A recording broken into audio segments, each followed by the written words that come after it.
Capricorn, kamusta kayo? Welcome dito sa inyong first week of February reading, Feb 1 to 7. Tingnan na natin ano itong mga kaganapan, mga posibleng paparating, or energy surrounding you.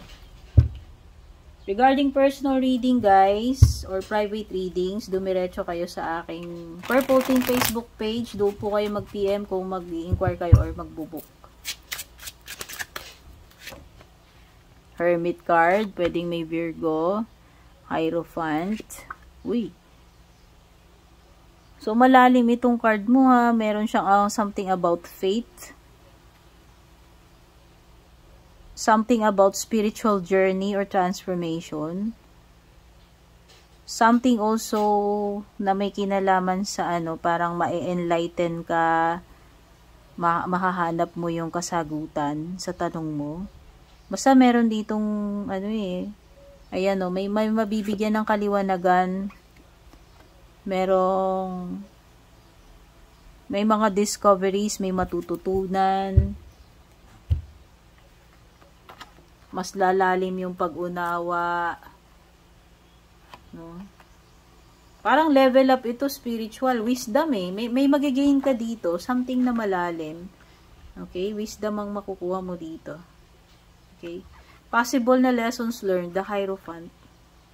Sabihin na natin, kung meron kang may encounter o pinagdadaanan ngayong first week Capricorn, mas magiging wise ka dito, may enlighten ka. May lessons na matututunan with the Hierophant.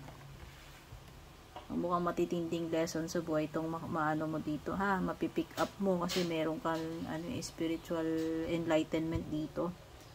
Sabihin na natin, meron ditong someone na connected sa church. Yan. Pwedeng literal na merong priest, teacher, or elder.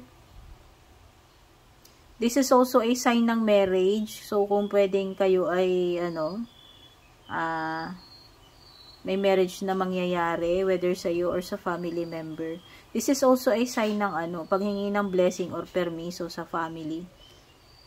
Basta mayroon ditong parang na iko-konsulta mo na doon ka hihingi ng advice or permiso or magbibigay ng blessing sa iyo. Kasi 'di ba minsan pag ikakasal tayo, ako sa Katoliko ganun. Hihingin niyo muna yung blessing ng bawat pamilya bago kayo magpakasal. 'Di ba may ganun? Ayan, pwedeng ganyan. Okay? O kung hindi man ito about dun sa mga binanggit ko, ang ibig sabihin lang niyang Hierophant na yan, kailangan mo ng guidance ngayon, Capricorn. Kung naliligaw ka ng landas, mukhang kailangan mo ng guidance. Maliwanag na maliwanag yan. Spiritual man yan o kung anumang klaseng guidance na makukuha mo. Okay? Okay, nabanggit ko na yung Virgo. Ayan, meron ka ring 4 of Pentacles dito. So, in terms of money, mukhang okay ka naman, Capricorn, ngayong first week. Ayan, mukhang secured naman itong pagdating sa pera. Or you could be dealing with someone na kuripot. Kuripot or maramot pagdating sa pera. Ayan, meron dito. May ganyan. Okay? At meron kang panggulat moment, yung Tower. Ayan, ilang beses na ba tayong na-tower sa buhay natin? Maraming beses na, kaya ayan, sanay na tayo dyan. So, kung ano naman ito, this is something na ewan ko, parang mahihit ka ng tower na mawawala yung ego mo, yung pride mo. Parang, ito ay something na ikakabago ng pananaw mo, Capricorn. This is something na unexpected na mangyayari sa'yo, and at the same time, parang may marirealize ka. O may matututunan ka nga, ayan, liwanag to. Kung ano man tong pangyayari na to sa Tower, magbibigay sa iyo to ng enlightenment Kasi andito yung Hierophant tsaka Hermit. Oo, alam mo tong Tower, kung hindi mo pa to alam, Capricorn, this is something na hindi mo talaga maiiwasan kahit na anong gawin mo. Ipinadala talaga sa iyo to para ma-realize mo. Ma-realize mo yung mga dapat mong ma-realize. No, hindi mo talaga siya maiiwasan. So, ayan. Walang nakakaiwas sa Tower. Ayan. Mahihit ka talaga niyan pa. Kasi ano parang sinadya yan ipadala sa'yo para lang malaman mo. Ayan, kasi pwedeng may matutuklasan ka dyan and then meron kang marirealize, no, na dapat tanggapin mo na itong bagay na to, dapat baguhin na yung dapat baguhin, no? Ayan. Yan na yun. Tignan na natin yung iba pang pwedeng paparating sa iyo, Capricorn. So, palobat na yung ating camera. Sana hindi maputol yung ating reading. Uy. Merong magtatapos or aalis sa buhay mo, Capricorn. Ayan. Someone going out of your life or at the end of a situation. Okay, may ending. May ending ng situation or merong aalis. May mawawala sa buhay mo sa scenario ngayong first week. Ano? Possible na may kinalaman sa love life. O baka ano to, break up or ending ng relationship. Kasi may aalis din sa buhay mo bukod dun sa ending. Oo nga, pwedeng yung iba sa inyo, hiwalayan, divorce, etc. Ano? You should accept valid criticism. O, may mga pupuna sa'yo, Capricorn. So, nasa sa'yo na yan kung magiging sensitive ka ba dyan sa mga pamumuna nila. Okay?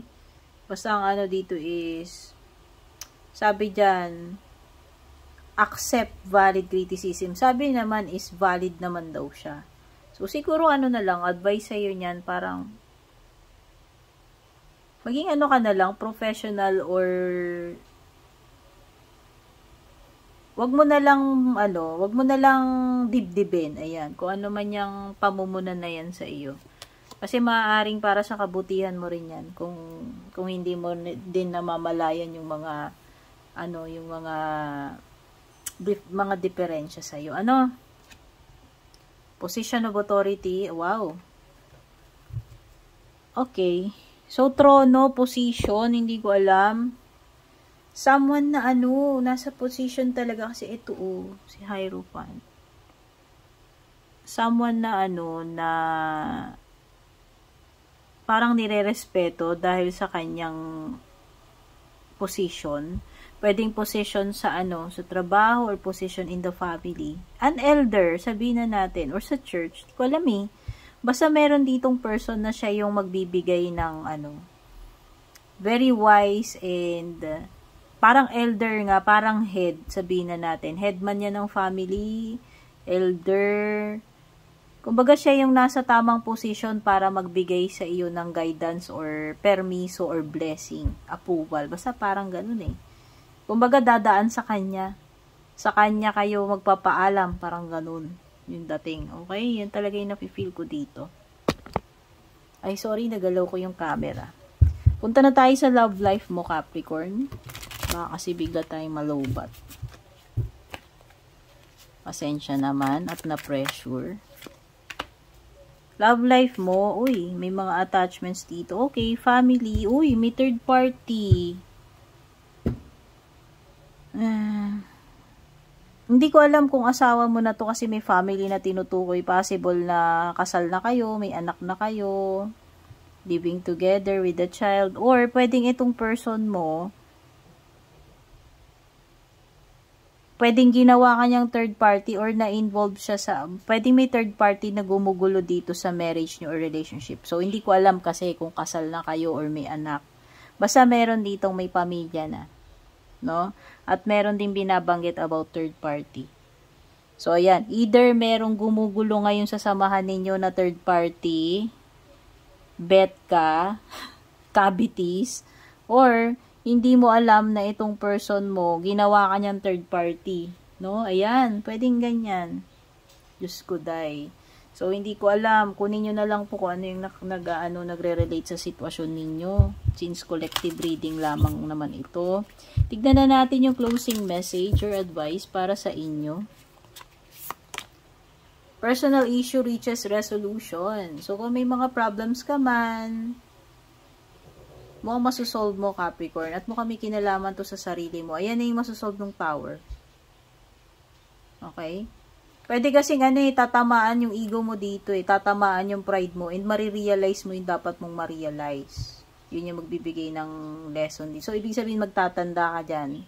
Makahumble ka neto And then, marirealize mo. And then, yun na siguro yun. Mabibreak na yung katigasan ng ulo mo. Mababago na yung pananaw mo. Mas magiging wise ka na. Mas mauunawaan mo na yung na dapat mo pa ito ginawa. Ayan. Mga ganyan tipo. Adjustments are required. So, may mga kailangan ayusin talaga dito. Capricorn, Meron ka, may mga important matters na kailangan mong ayusin, asikasuhin. May mga may possible na may mga dapat baguhin dito. Okay? Sana nagustuhan nyo itong first week of Feb reading nyo. Don't forget to like and share. Take care, good luck, and God bless po sa inyo.